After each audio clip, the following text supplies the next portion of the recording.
Assalamualaikum.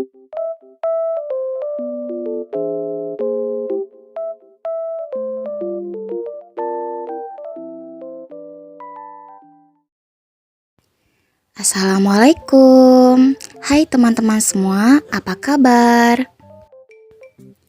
Semoga semua yang nonton video ini dalam keadaan sehat dan dalam lindungan Allah Subhanahu wa Ta'ala.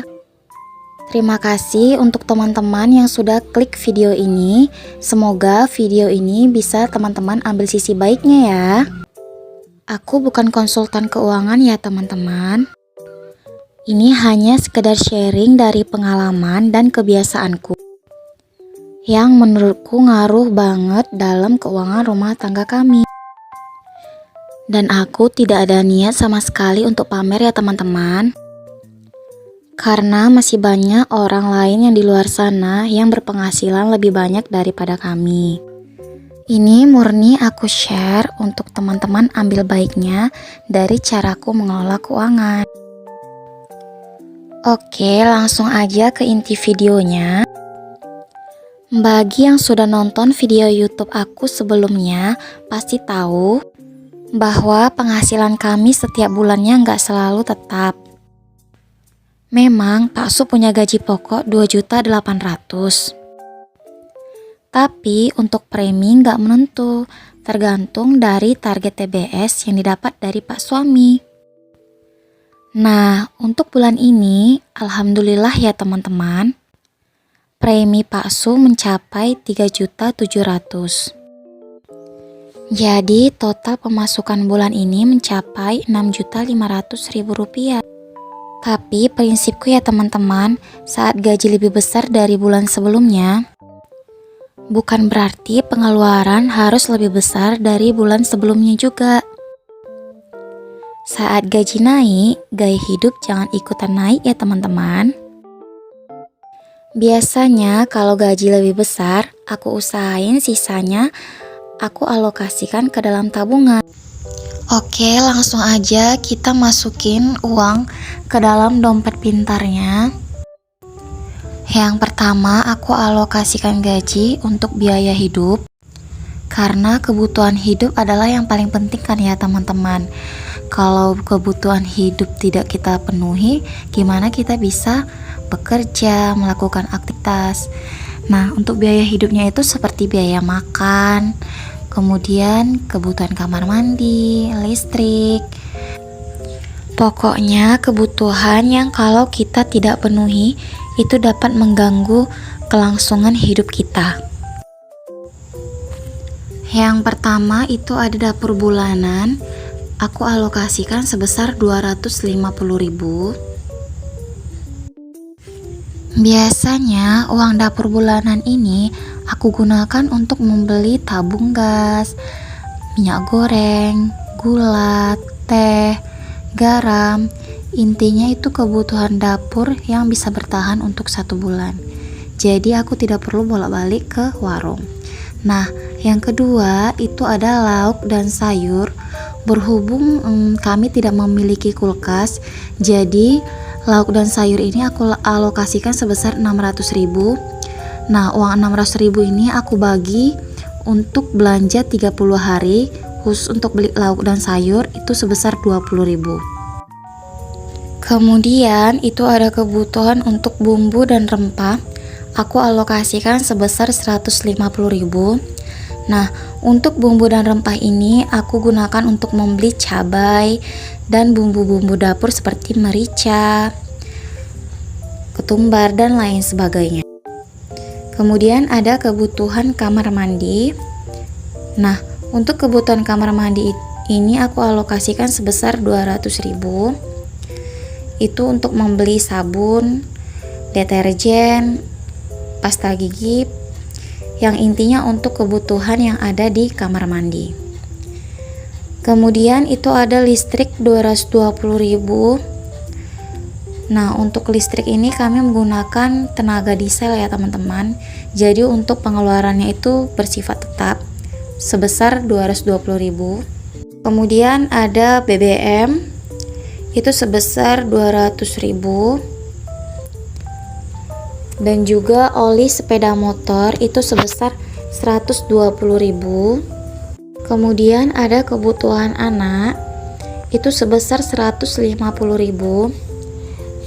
Ini biasanya aku gunakan untuk membeli bedak, minyak telon, pokoknya yang berhubungan dengan kebutuhan anak.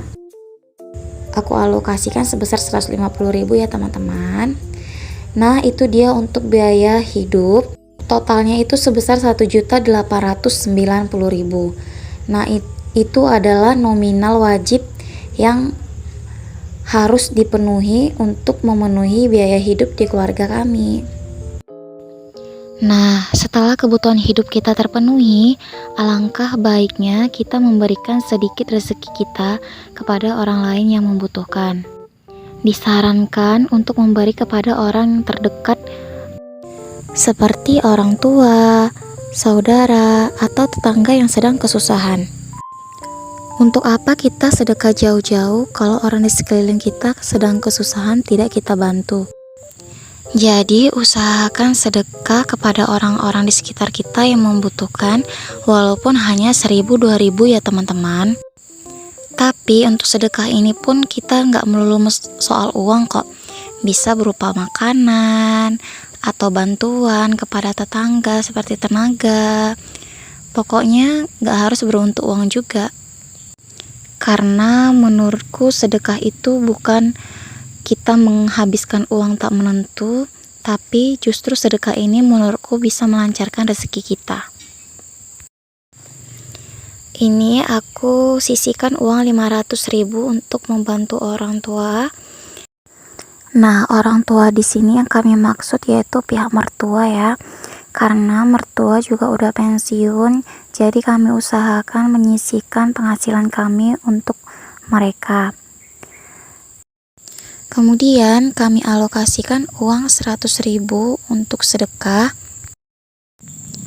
Biasanya uang ini akan kami belanjakan untuk bahan-bahan pokok seperti minyak goreng, garam, lalu kami berikan kepada tetangga yang sekiranya membutuhkan. Intinya usahakan memberi walaupun hanya sedikit ya teman-teman. Nah, kemudian boleh deh kita menabung setelah kebutuhan hidup dan setelah kita menyisihkan uang untuk membantu orang lain. Usahakan menyimpan uangnya di awal ya teman, agar tidak hilaf. Di sini aku alokasikan tabungan itu ke dalam bentuk transfer ya teman-teman. Jadi uang untuk tabungan itu tidak aku tarik. Aku rencananya mau alokasikan ke logam mulia, tapi karena nominalnya belum memadai, jadi aku hanya tabung di rekening dulu. Nanti kalau nominalnya sudah mencukupi, baru aku berencana ingin membeli logam mulia. Kemudian aku sisakan sedikit uang untuk dana tak terduga, yaitu sebesar 250.000. Uang ini nantinya aku gunakan sebagai uang jaga-jaga, yang nantinya kalau ada pengeluaran yang tak terduga yang tidak sesuai dengan rencana yang telah dibuat. Tapi kalau ternyata tidak ada pengeluaran yang tidak terduga, biasanya uang dana tak terduga ini tetap aku tabung untuk sinking fund sebagai dana darurat. Kemudian aku anggarkan juga dana untuk hiburan, yaitu ada pulsa dan data untuk aku berdua dan Pak Su itu sebesar 160.000. Kemudian juga ada skincare sebesar 150.000. Langsung masukin ke dompet pintar ya teman-teman.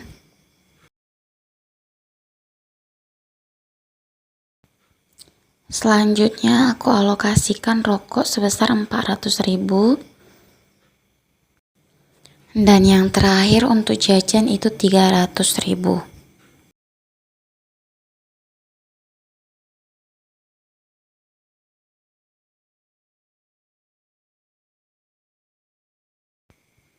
Terakhir aku alokasiin dana tak terduga di balik dompet ini, karena dana tak terduga ini kan hanya untuk jaga-jaga Jadi aku sisipkan di belakang dompet aja.